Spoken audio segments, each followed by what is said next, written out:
Musik, hasbiallahu wakil, hasbiallahu wal wakil, hasbiallahu mal wakil. Operasi malam ini dimulai dengan satu serangan udara Israel yang menggunakan bom penembus bunker GBU-28 untuk menghantam satu kompleks yang dianggap sebagai markas komando Hizbullah di pinggiran selatan Beirut. Israel menyebutnya tindakan preventif. Serangan tersebut menewaskan beberapa komandan lapangan senior dan merusak infrastruktur penting di lokasi. Kami menampilkan rekaman ulang dengan overlay satelit, jejak radar, dan grafis satu paket analisis yang menunjukkan jalur munisi, suara sirene, ledakan jauh, dan musik tegang mengiringi narasi. Pertanyaan kunci yang diajukan, apakah kemenangan taktis ini sebanding dengan dampak regional dan potensi eskalasi berikutnya? Analisis awal memperkirakan kerusakan struktural pada dua titik kritis, sementara warga sipil di radius operasi melaporkan gangguan jaringan dan evakuasi skala kecil. Ini membuka babak baru. Suara dunia kini menunggu respons cepat. Pada pukul 01.04 reaksi resmi dari Tehran dan Beirut berubah menjadi keputusan taktis yang tegas. Serangan udara Israel dianggap sebagai deklarasi perang. Dewan Perang Darurat yang menyatukan Komando Garda Revolusi Iran, IRGC, dan pimpinan Hizbullah berkumpul melalui 3 saluran komunikasi terenkripsi untuk merumuskan respons segera. Dalam pertemuan itu disepakati pembalasan yang harus cepat, dahsyat, dan setara atau lebih besar. Operasi yang dinamai Fajar Pembalasan membagi peran secara jelas. Hizbullah diperintahkan meluncurkan 200 roket saturasi ke wilayah utara Israel untuk melelahkan sistem pertahanan udara Iron Dome, sementara IRGC menyiapkan 12 rudal balistik presisi yang diarahkan ke satu pangkalan logistik utama di Galilea. Keputusan final diambil kurang dari 6 jam sejak serangan awal, dengan komando bersama menetapkan jendela eksekusi 0,72 jam dan menyusun daftar 15 target prioritas. Pergeseran kebijakan ini mengubah tujuan taktik menjadi upaya untuk mengubah kondisi operasional di front utara. Fokus kini pada memaksimalkan dampak militer terhadap infrastruktur tempur lawan sekaligus menguji kesiapan, konsentrasi pasukan, dan prosedur pertahanan mereka. Operasi bernama Sandi Fajar Pembalasan dirancang sebagai serangan ganda terkoordinasi. Gelombang pertama dipimpin Hizbullah dengan sekitar 300 peluncur yang meluncurkan sampai 2.000 proyektil saturasi untuk membebani Iron Dome, memaksa sistem pertahanan menempuh ratusan intersepsi simultan. Sementara itu, dalam jangka waktu yang disinkronkan, IRGC menyiapkan peluncuran 6 rudal balistik Kaben berdaya hancur tinggi yang diarahkan ke pangkalan logistik utama di Galilea. Tujuan taktisnya adalah menciptakan satu koridor udara temporal yang aman sehingga tahap kedua dapat menembus tanpa gangguan, menghancurkan pusat komando, depot amunisi, dan barak. Koordinasi waktu dilakukan dalam hitungan menit dan melibatkan jalur komunikasi terenkripsi, tim intelijen, serta pengaturan penundaan yang presisi untuk memaksimalkan efek simultan di medan sasaran. Penggunaan citra satelit, sinyal SIGINT, dan unit operator berpengalaman menambah presisi. Rencana itu juga memperhitungkan evakuasi sipil di radius 10 km serta potensi gangguan elektronik lawan. Dan protokol respon darurat dikerahkan segera. Pada pukul 3.11, langit Lebanon Selatan tiba-tiba dipenuhi jejak asap saat sekitar 300 peluncur roket Hizbullah melepaskan sekitar 2.400 proyektil secara serentak, menyasar wilayah dari Kiryat Shmona hingga pinggiran Haifa. Sirene meraung di lebih dari 20 kota sementara sistem Iron Dome meluncurkan sekitar 480 interceptor Tamir untuk mencegat ancaman yang datang. Visualnya kacau. Kilatan ledakan di udara, jejak asap memenuhi cakrawala, dan warga berbondong mencari tempat berlindung. Ambulans dan kendaraan darurat mengalami kesulitan menembus jalur yang kacau, sementara sekolah dan pasar dievakuasi secara tergesa-gesa. Akibatnya prioritas pertahanan terpecah, sumber daya dan radar teralokasi untuk menghadapi ribuan ancaman kecil, menciptakan celah sensitif yang dimanfaatkan oleh gelombang kedua yang datang beberapa menit kemudian, korban jiwa dan kerusakan material dalam skala besar. Pada pukul 04.001, beberapa rudal balistik Khaibarsek buatan Iran memasuki fase terminal. Setiap hulu ledak penembus bunker seberat 450 kg menukik menembus lapisan perlindungan setelah sistem pertahanan Israel sibuk menghadapi ratusan ancaman. Satu rudal pertama menghantam gedung komando pusat, memusnahkan pusat pengendalian dan menewaskan komandan lapangan secara seketika. Tumbukan berikutnya mengenai 3 barak utama dan depot amunisi. Ledakan awal memicu kebakaran besar yang segera menyulut depo bahan bakar dan amunisi, memproduksi lonjakan tekanan termobarik yang merobohkan struktur bertingkat dan menghamburkan puing hingga radius 2 km. Suara dentuman berturut-turut dan gelombang kejut menimbulkan runtuhan masif, kendaraan militer yang diparkir meleleh, dan antena komunikasi hancur. Evakuasi tertunda karena koridor akses tertutup oleh reruntuhan asap tebal, memperbesar angka korban dan luka. Visual yang disarankan: slow motion saat rudal menumbuk, kolom api menjulang, kepulan asap hitam, serta serpihan melayang mengikuti gelombang kejut.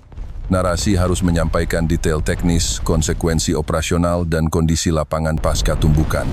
Tim medis lapangan kesulitan menjangkau lokasi, gangguan komunikasi menciptakan blackout komando, jalur suplai logistik terputus. Sementara kota terdekat mengalami hujan puing dan kebakaran sekunder yang meluas. Situasi tetap sangat genting. Ledakan termobarik menciptakan bola-bola api raksasa yang menelan barak dan menutup peluang evakuasi saat pergantian tugas pagi. Serangan menghantam tepat ketika ratusan personel sedang bersiap untuk apel, sehingga jumlah korban langsung meningkat drastis. Diperkirakan setidaknya 700 prajurit Brigade Golani tewas seketika. Sekitar 400 lainnya menderita luka-luka dengan berbagai tingkat keparahan termasuk cedera akibat serpihan dan luka bakar. Barak 3 lantai runtuh total, sementara depot amunisi meledak berantai dan memicu ledakan sekunder yang getarannya dilaporkan terasa hingga 20 km dari epicentrum. Kendaraan taktis dan truk logistik yang menampung peralatan tempur berubah menjadi tumpukan logam meleleh, menyulitkan upaya pencarian korban. Tim penyelamat menghadapi kondisi ekstrem, kebakaran besar, puing panas, dan ancaman bahan peledak belum meledak di area yang sama. Kondisi itu membuat operasi medis dan evakuasi tertunda, memperburuk tingkat kematian pada jam-jam pertama setelah serangan. Reaksi awal di markas dan di masyarakat adalah keterkejutan dan kemarahan. Tuntutan pertanggungjawaban terhadap pimpinan militer muncul cepat, sementara keluarga korban berduka dalam skala besar. Situasi pasca insiden ini membutuhkan penilaian cepat terhadap kapasitas tanggap darurat dan pemulihan infrastruktur penting. Rumah sakit darurat terdekat menerima sekitar 250 korban dalam 24 jam pertama, melampaui kapasitasnya, dan lebih dari 30 ambulans mengalami hambatan menuju lokasi akibat ancaman roket berlangsung. Di pangkalan Gibor Hazafon, kehancuran fisik berskala besar terlihat jelas. 3 gudang amunisi hancur total, 128 unit kendaraan lapis baja dan truk logistik hangus, serta sebuah pusat komunikasi yang runtuh. Fasilitas medis lapangan yang semula menampung sekitar 200 kasur darurat ikut musnah, sementara 2 bengkel perbaikan yang melayani ratusan kendaraan menjadi puing. Estimasi awal kerugian materi mencapai 2,7 miliar dolar AS, membuat brigade tersebut kehilangan kemampuan operasional utama selama berminggu-minggu. Kondisi diperparah karena akses ke lembah pangkalan diblokade. Setidaknya 14 serangan roket menutup jalan masuk sehingga 27 ambulans tidak dapat melintas dan 3 helikopter evakuasi terpaksa mundur karena ancaman udara. Upaya pemadaman dan penyelamatan terganggu. Tim penyelamat hanya berhasil mengevakuasi sebagian kecil korban akibat ledakan susulan dan sisa amunisi yang meledak. Dampaknya bukan sekadar barang yang hilang, melainkan incapacitas logistik nyata, stok peluru, bahan bakar, dan suku cadang berkurang drastis sehingga pasukan operasional mengalami kekosongan persediaan penting yang tak mudah dipulihkan. Diperkirakan sekitar 1.400 personel terdampak langsung dengan lebih dari 60 kontainer persediaan rusak. Dalam 24 jam pertama kemampuan respons medis turun hingga 80%. Memperpanjang waktu respons dan meningkatkan risiko korban jiwa tambahan di area yang masih berbahaya. Secara keseluruhan, serangan terhadap pangkalan besar di Galilea meninggalkan jejak duka dan konsekuensi geopolitik yang langsung dirasakan di panggung internasional. Dalam hitungan jam setelah ledakan dan kebakaran yang menggulung kompleks barak, ambulans dan pemadam kebakaran terhalang oleh hujan roket yang masih berlangsung, akses darat terblokir, evakuasi medis tertunda, dan upaya penyelamatan nyaris lumpuh. Korban jiwa yang diperkirakan mencapai sekitar 700 personel dari satu brigade elit menjadi angka yang menghentakkan opini publik dan memaksa para pemimpin dunia bereaksi dalam pola yang jelas. Kecaman terbuka dari Washington, seruan penahanan diri dari Uni Eropa, serta pernyataan lebih netral dari Moskow dan Beijing. Pernyataan resmi dari Gedung Putih menegaskan dukungan kuat bagi keselamatan Israel, sambil menyebut tindakan balasan sebagai agresi yang harus dikutuk. Di sisi lain, para diplomat Amerika dilaporkan juga menyampaikan keprihatinan mengenai provokasi yang memicu eskalasi. Di Brussels, para pejabat komunitas Eropa memilih bahasa yang lebih berhati-hati. Mereka menyerukan penghentian aksi militer dan membuka jalur diplomasi, menekankan pentingnya perlindungan warga sipil. Sementara itu, Rusia dan Tiongkok mengeluarkan pernyataan yang menolak eskalasi luas dan mendorong pembicaraan tanpa memasang label tegas terhadap salah satu pihak.